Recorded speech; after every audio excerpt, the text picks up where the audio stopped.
અમે બીજે દિવસે ક્યાં ક્યાં દર્શન કરવા ગયા એ આપણે આજના વિડીયોમાં જોઈએ. તો સૌથી પહેલાં અમે ગયા શ્રી વૈષ્ણોદેવી ધામ.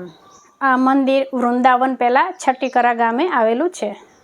વિશાળ માં વૈષ્ણોદેવીની મૂર્તિ બનાવી છે, જે તમને દૂર દૂરથી પણ દેખાશે.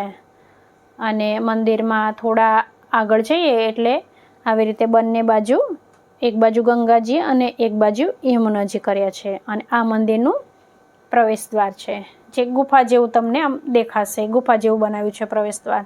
અને હવે મંદિરની અંદર આપણે જોઈએ તો એકદમ સફેદ કલરનું ચમકતું આ મંદિર છે. અને અંદર આમ ફરતી બાજુ બધા દેવી દેવતાઓની આવી રીતે મૂર્તિઓ છે. એટલે આ મંદિરને બનાવ્યા બહુ ટાઈમ નથી થયો. આ મંદિર નવું બનાવેલું છે. હવે આ માતા વૈષ્ણોદેવીની આ મૂર્તિ.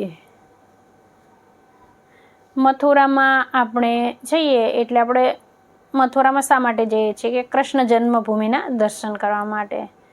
એક તો સૌથી મેઇન વસ્તુ એ, અને એના સિવાય આપણે વિશ્રામ ઘાટ યમુનાજીની આરતીના દર્શન કરવા જઈએ છીએ.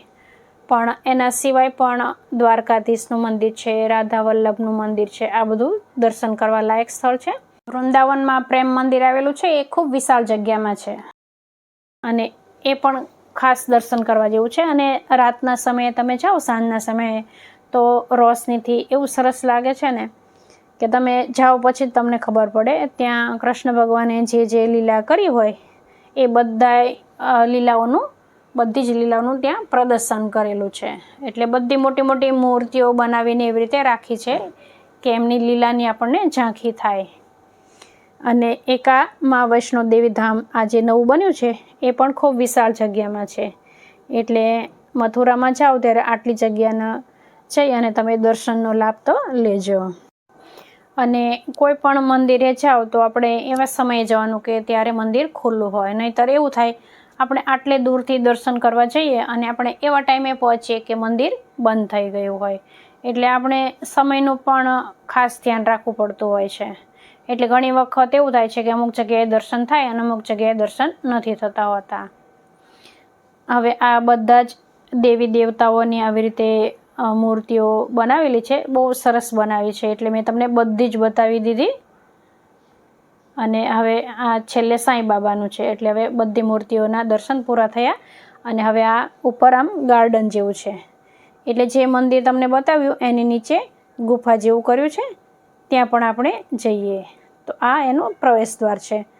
અને અહીંયા તમને આમ ગુફા જેવું જ લાગશે. નીચે પાણી છે અને સૌથી પહેલાં ગણપતિ દાદાની મૂર્તિ આવે છે અહીંયા પણ. એટલે થોડે દૂર જઈએ એટલે પછી આવશે ગણપતિ દાદાની મૂર્તિ. અને ત્યાર પછી માતાજીના બધા સ્વરૂપની મૂર્તિ બનાવેલી છે. જે 9 એમના સ્વરૂપ છે એ 9 સ્વરૂપની મૂર્તિ બનાવેલી છે. એટલે અડધી ગુફા પૂરી થાય પછી આવી રીતે પગથિયાં આવે છે. અને પછી જે ઉપર મોટી મૂર્તિ છે વૈષ્ણોદેવી માતાની, એની પરિક્રમા કરવાની આવે છે. એટલે એ પરિક્રમા પૂરી થાય પછી આ બીજી ગુફા ચાલુ થાય છે.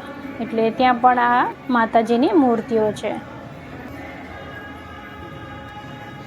અલગ અલગ માતાજીના જે સ્વરૂપ છે એ બધા સ્વરૂપ અહીંયા દર્શાવ્યા છે. હવે આપણે બહાર નીકળી રહ્યા છીએ. તો અહીંયા બંને ગુફાના દર્શન થઈ ગયા. એટલે આ મંદિર ખૂબ વિશાળ જગ્યામાં બનાવેલું છે અને બહુ સરસ છે. એટલે તમે એક વખત દર્શન કરવા મથુરા જાઓ ત્યારે ચોક્કસ જજો. અને હવે આપણે બરસાના પહોંચી ગયા. તો બરસાના એટલે શ્રી રાધાજીનું જન્મસ્થાન. અને આ એક પર્વત પર આ મંદિર આવેલું છે. અને આ મહેલ છે, આને માન મંદિર કહે છે. એટલે રાધાજી રિસાઈને અહીંયા બેસી ગયા હતા. અને પછી કૃષ્ણ ભગવાને એમને મનાવવાના અનેકાનેક ઉપાય કરેલા. મોટો વિશાળ મહેલ છે, એ હું તમને બતાવું. જો આ માન મંદિર છે.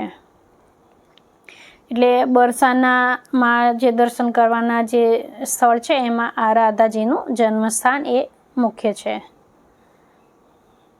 ઘણી વિશાળ જગ્યામાં છે આ મહેલ. બરસાના મથુરાથી થોડું દૂર થાય છે, એટલે આપણે વહેલા જે નીકળી જઈએ તો આ બધી જગ્યાના આપણે દર્શન થાય. હવે આ મંદિરના દર્શન કરી લઈએ, પછી આપણે જઈશું જ્યાં રાધાજીનું જન્મસ્થાન છે એ મંદિર, શ્રી લાડલી મહારાજ. તો અહીંયા જો આમ સરસ મજાનો મહેલ છે. આ જગ્યાએ આપણે દર્શન કરવા આવીએ એટલે આ નાનકડા પર્વત ઉપર છે, એટલે આપણે થોડા પગથિયાં ચડવા પડે છે. પણ જો તમારે પગથિયાં ના ચડવા હોય તો ત્યાં બાઇકવાળા પણ મળી જાય છે, જે તમને અહીંયા દર્શન કરવા લાવે છે.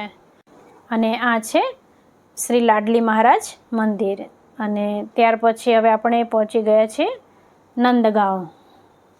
નંદ રાજા અહીંયા રહેવા આવ્યા હતા ત્યારે એમણે આ ગામ વસાવેલું. જો સાંકડી એવી આ નંદગાંવની ગલી છે, અને નંદ રાજાનો અહીંયા મહેલ આવે છે. તો આ આવી ગયો નંદ રાજાનો મહેલ. તો મહેલ પણ આ વિશાળ જગ્યામાં છે. મહેલ હોય એટલે જગ્યા તો નાની હોય જ નહીં. જો સરસ મજાનો મહેલ છે. અત્યારે હવે અહીંયા મંદિર કરી દીધું છે. આ નંદ રાજાનો મહેલ પણ એક નાનકડા પર્વત ઉપર છે. અને હવે આપણે જઈશું દાનઘાટી. તો આ દાનઘાટીનું મંદિર છે. આપણે જે ગાડી બાંધીએ એ ગાડીવાળા ભાઈ જ આપણને જે દર્શન કરવાના સ્થળો હોય મેન ત્યાં લઈ જતા હોય છે. હવે આપણે પહોંચી ગયા છીએ ગોવર્ધન.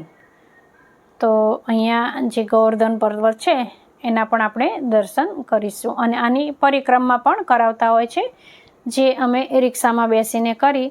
ઘણા પગપાળા કરતા હોય છે. 27 કિલોમીટરની પરિક્રમા છે. છેલ્લે ગિરિરાજના દર્શન કરી અમે મથુરા પરત ગયા, અને બીજા દિવસના દર્શનનો કાર્યક્રમ પૂરો થયો.